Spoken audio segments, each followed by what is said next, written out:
Mechanics.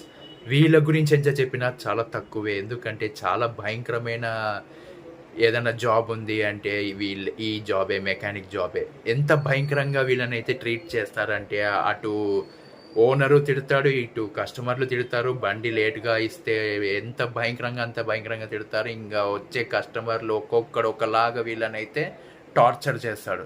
ఎందుకంటే వాళ్ళ బండి రెడీ కావాలా, వీళ్ళ బండి రెడీ చేయమని, నా బండి రెడీ చేయమని వాళ్ళనైతే ఎలా సతాయిస్తారంటే ఊరికే సతాయిస్తారు వాళ్ళని. కానీ వాళ్ళ ఆకలి గురించి అటు ఓనరు పట్టించుకోడు, ఇటు కస్టమర్స్ పట్టించుకోరు. అంత భయంకరంగా ఈ చిన్న చిన్నగా చేసుకొని పైకొచ్చే వాళ్ళని ఎంత చిన్న చూపు చూస్తారంటే, ఎంత అవమానం చేస్తారంటే, జీవితంలో నేను ఎప్పటికీ మర్చిపోలేను. అంత భయంకరంగా వాళ్ళనైతే సతాయిస్తారు, వాళ్ళనైతే టార్చర్ పెడతారు. అలా ఎవరిని అవమానించకండి. జీవితంలో మీకు కూడా అదే టైం వస్తుంది. అప్పుడు మీకు తెలుస్తుంది మనం ఎంతగా అవమానించినాం.